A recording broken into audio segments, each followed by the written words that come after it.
So today I'll be discussing whether Columbus was a moral man, whether or not his holiday really justifies the true actions of his conquest.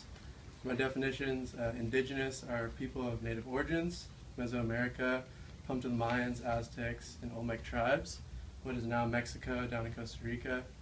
Bastardization is a lower condition of worthiness. And lastly, Christianization, the conversion of individuals to Christianity, or the conversion of an entire group at once. So my thesis: historical evidence shows that Columbus was a very immoral being, with intentions to enslave indigenous people of Mesoamerica while destroying their civilization and their culture. Columbus and his soldiers wrote first-hand accounts in their journals of the inhumane acts that took place in Mesoamerica. Columbus himself and his soldiers planned to undermine indigenous people and use them for slavery. So as he wrote in his journal entry in 1492, they have no iron, their spears are made of cane, they would make fine servants, with 50 men who could subjugate them all and make them do whatever we want. So clearly from the start, Columbus had intentions to enslave these beings. Now, first-hand accounts of Spaniard soldiers and witnesses to the slavery and brutality are also horrific.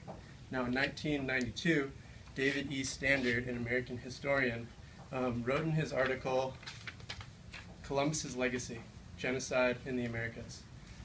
He says, and I quote, "In the Caribbean and in Meso and South America, they enslaved the native people, chaining them together at the neck and marching them in columns to toil in gold mines, decapitating anyone who was not willing to walk quickly enough.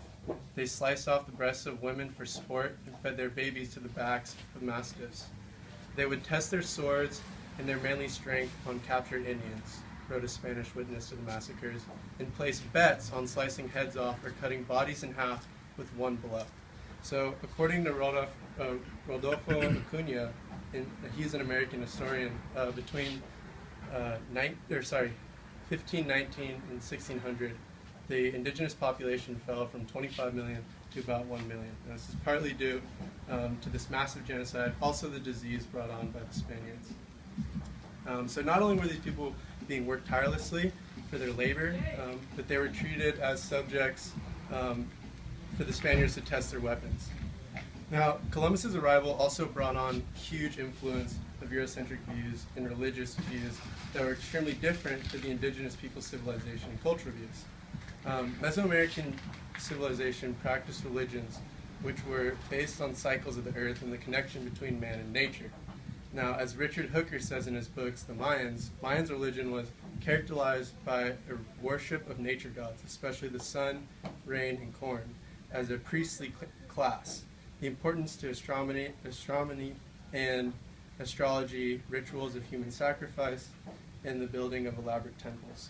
So their lifestyle was basically based on this duality between man and nature, that you give back what you take and put back into the earth. Now, the Spaniards came along and they totally stripped them of this. So the Spaniards, took the indigenous people, they bastardized their religious views and their spiritual views.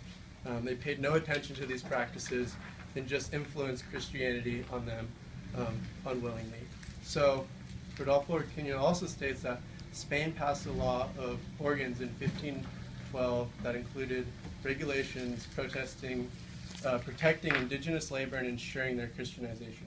So, it's really morally wrongful for a country all the way across the Atlantic to pretty much take jurisdiction and say that we can Christianize these people who have been living here for, thousands of years, and tell them that what they're doing is totally wrong until some European guy came along and tell you, you need to change. So lastly, how can we truly believe this is such a holiday if there are countless immoral acts based on Columbus's expedition?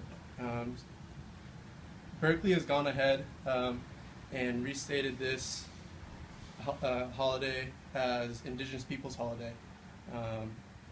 Oregon, Hawaii, and Alaska themselves don't even celebrate the holiday anymore. Furthermore, David A. Love, a writer of human rights advocated based in Philadelphia, wrote, "Above and beyond federal observance, Columbus Day is a paid holiday in only 23 states." So, if this man really was so great, what are we doing celebrating the fact that he, had these immoral acts and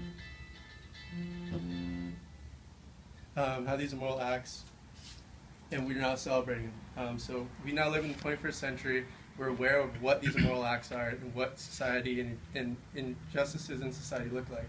So if we're going to conglomerate Columbus, we should acknowledge the true nature of his background, which embraces slavery, immorality, racism, and the spread of a forced religion to a civilization that was doing absolutely fine on their own until his arrival.